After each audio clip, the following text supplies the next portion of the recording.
নজর রাখবো পরবর্তী সংবাদে। এই মুহূর্তে নজর রাখবো কলকাতায়, যেখানে কলকাতার একটি শপিং মল থেকে দুঃসাহসিক ভাবে 12 লক্ষ টাকা ছিনতাই করেছে ছিনতাইকারী দল এবং তাদেরকে ইতিমধ্যেই ছিনতাইকারীদের গ্রেপ্তার করেছে পুলিশ। উদ্ধার হয়েছে 5 লক্ষ টাকা। ধৃতদের সঙ্গে বহিরাজ্যের যোগ খতিয়ে এই মুহূর্তে দেখছে কলকাতা পুলিশ। বিস্তারিত যাবো, আমাদের সঙ্গে রয়েছে রক্তিম সিদ্ধান্ত। রক্তিম, কি জানতে পারছো এবং কি রয়েছে আপডেট?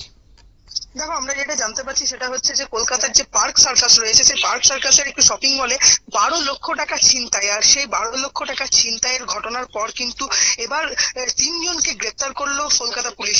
এবং আমরা যেটা জানতে পারছি, 12 লক্ষ টাকা ছিনতাই করা হয়েছিল এবং সেই ছিনতাই করার পর কার্যত কলকাতা পুলিশের যে তদন্তকারী আধিকারিকেরা সিসিটিভি ক্যামেরার যে ফুটেজ রয়েছে, সেই সিসিটিভি ক্যামেরা ফুটেজ জোগাড় করে এবং তার পাশাপাশি ওই যে কোম্পানিতে ছিনতাই হয়, সেই কোম্পানির যে সমস্ত আধিকারিকরা রয়েছে, সেই কোম্পানির আধিকারিক থেকে শুরু করে যে কোম্পানির এমপ্লয়ি রয়েছে, তাদের সবার সঙ্গে যে মোবাইলের কল ডিটেলস, সেই কল ডিটেলস কিন্তু একদমই কার্যত খতিয়ে দেখে তদন্তকারীরা।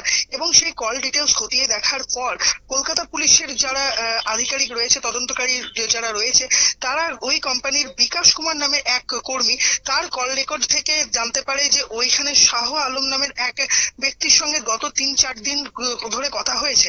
এবং সেই কল সূত্র ধরে এবং সিসিটিভি ফুটেজ ধরে কার্যত কলকাতা পুলিশের পক্ষ থেকে 3 জনকে গ্রেপ্তার করা হয় এবং তাদের কাছ থেকে উদ্ধার করা হয়েছে যে সমস্ত ছিনতাই করবার জন্য যে বাইকটি নিয়ে গিয়েছিল, সেই বাইক থেকে শুরু করে 12 লক্ষ টাকা তারা উদ্ধার করার ইতিমধ্যেই চেষ্টা চালাচ্ছে। এখনো পর্যন্ত আমরা এটাই জানতে পারছি।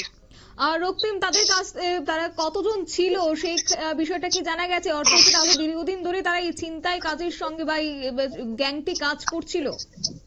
দেখো, এখনো পর্যন্ত কলকাতা পুলিশের যারা তদন্তকারী রয়েছে, তারা 12 লক্ষ টাকা যে ছিনতাইয়ের ঘটনায়, এই ছিনতাইয়ের ঘটনায় 3 জনকে গ্রেপ্তার করতে পারলেও এর পিছনে এর সঙ্গে আরো কেউ যুক্ত ছিল কিনা সেটা নিয়ে কিন্তু কার্যত তদন্তকারীরা তারা তদন্ত চালিয়ে যাচ্ছেন এবং তাদের কাছ থেকে জিজ্ঞাসাবাদ করছেন কলকাতা পুলিশের তদন্তকারীরা।